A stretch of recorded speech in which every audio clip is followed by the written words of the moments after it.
Вітаю! Цей брифінг присвячений викриттю брехні та пропаганди держави-агресора. Greetings. This briefing is dedicated to exposing the lies and propaganda of the aggressor state. And the first topic is the untruth spread by Russian officials. In particular, the Russian Ministry of Defense on the attack on the Chaplina railway station.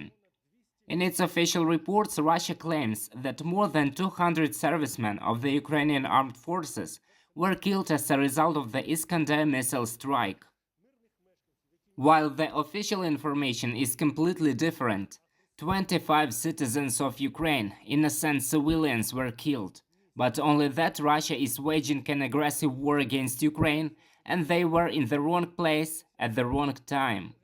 This is another example of how Russia ascribes to itself non-existent military achievements and tries to justify the strikes on civilians by the alleged destruction of numerous representatives of the Ukrainian armed forces.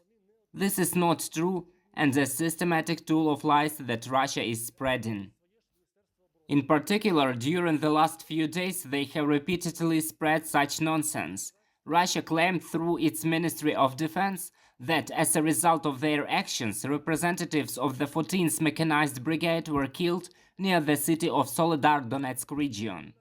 I personally contacted representatives of the 14th Brigade and received a total refutation of this lie. They have not even been based in Soledar for several weeks. It is also a lie of the same Russian Ministry of Defense.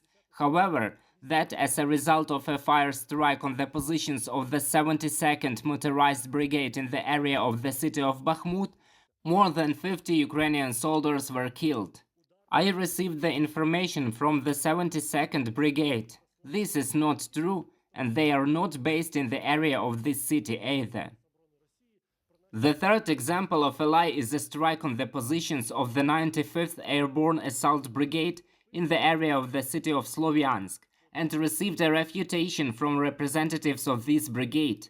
Information from the Russian Ministry of Defense about 30 dead Ukrainian soldiers is not true. The systemic nature of this war is the attribution of non-existent military achievements, the justification of death among civilians by the death of Ukrainian servicemen. This is a way of propaganda of the country of the aggressor. Do not trust the messages of the Russian Ministry of Defense. Trust the Ministry of Defense of Ukraine. Meanwhile, in recent weeks, the use of aggressive rhetoric by Russian propagandists towards the German leadership, towards Chancellor Scholz, has become noticeable. This is due to the fact that the leadership of this state took the side of supporting Ukraine, and accordingly Russian attempts to influence the political establishment ended in nothing.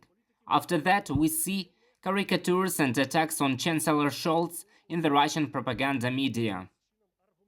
In particular, one of the Russian state propagandists, Solovyov, published an article where he is comparing Scholz with Adolf Hitler. This is an absolutely forbidden technique against the German politicians, but the Russians do not avoid it, realizing that they have nothing left to somehow argue their geopolitical defeat and loss of support among the German establishment. Another repost is made by Solovyov from the Telegram channel Mercury. He publishes a photo of Hitler and Scholz and writes, I quote, "It is likely that Scholz is not just a crazy populist. It is a direct insult from the representatives of the Russian propaganda machine against the head of the state, which for many years was quite loyal to Russia. Changes in mood in Berlin had a corresponding effect in the rhetoric of Russian propagandists. Meanwhile, the Russians have found nothing better than to copy the techniques used by the Ukrainian official media and the Ukrainian state to show the aggressive nature of Russia's war against Ukraine. In particular, after Ukraine had several exhibitions of destroyed Russian military vehicles, Russia is trying to use similar techniques. Also, Russia continues to promote children's images in the propaganda of war. In particular, the boy Alyosha, who has become a symbol of Russia's aggression against Ukraine, has been mentioned many times and who pretended to greet Russian vehicles moving towards Ukraine with flowers. Curator of the occupied territories, Serhiy met this boy. In particular, such a meeting took place in Crimea. According to the Russian propaganda media, Solovyov, the first deputy head of Putin's administration, met with Alyosha during the Taurid Art Festival. The use of children in war propaganda is also a Nazi technique, which we have already seen repeatedly by Russian officials. And finally, proof that support of Russia's war against Ukraine is absent in large Russian cities. This is reported by Russian propagandists themselves. They describe the case of how the security of one of the restaurants in Moscow did not let a soldier into this place where his mother was celebrating birthday. This was even informed by the Speaker of the Russian Parliament Volodin in his Telegram channel. I quote, "According to him, the restaurant staff offered the military to get onto the veranda through the bushes so that he would not scare away the visitors."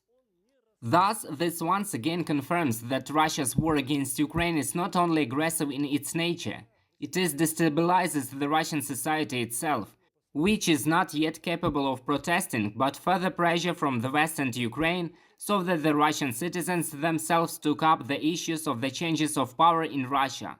This is the right direction, including countering Russian aggression. Thank you for your attention. The traditional appeal is not to trust the Russian media, Russian Telegram channels, and Russian propagandists. Trust the Ukrainian telethon, the Ukrainian military and political leadership. See you.